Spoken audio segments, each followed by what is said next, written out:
So eto na nga, meron tayong kamote. Bigay ng kapitbahay natin ng mga boys. Dala-dala nila yan, napaka-espesyal. Ngayon, naisipan ko, parang ang boring naman kung pakukuluan ko lang. So I decided to make kamote fries. After pakuluan sa vinegar, ayan, i-drain na natin siya.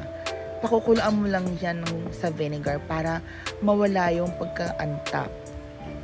And then rinse it. So, after rinsing, ipiprito na natin yan. Hahayaan lang muna natin siyang mag-dry. And now, At mag-drain ng water. O, diba? And then, pag natapos na yan, guys, o, diba? Hayaan muna natin siyang mag-drain.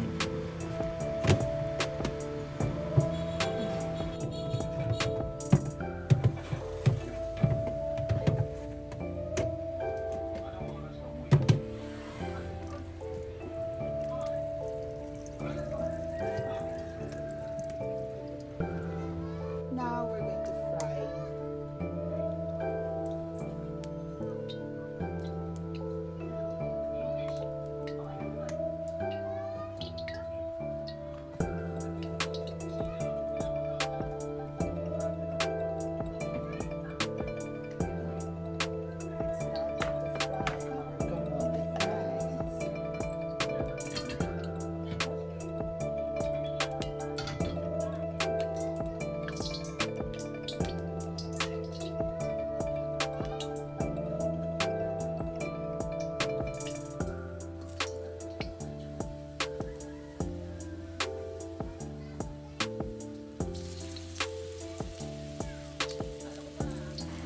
And now it's time to fry.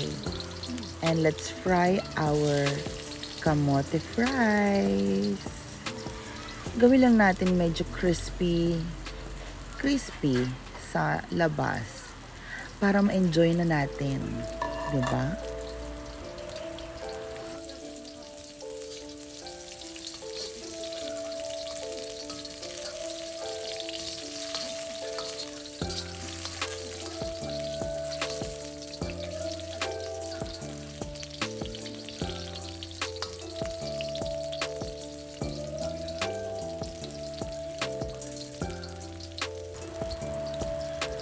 So afterwards, syempre, hindi mawawala ang sauce natin.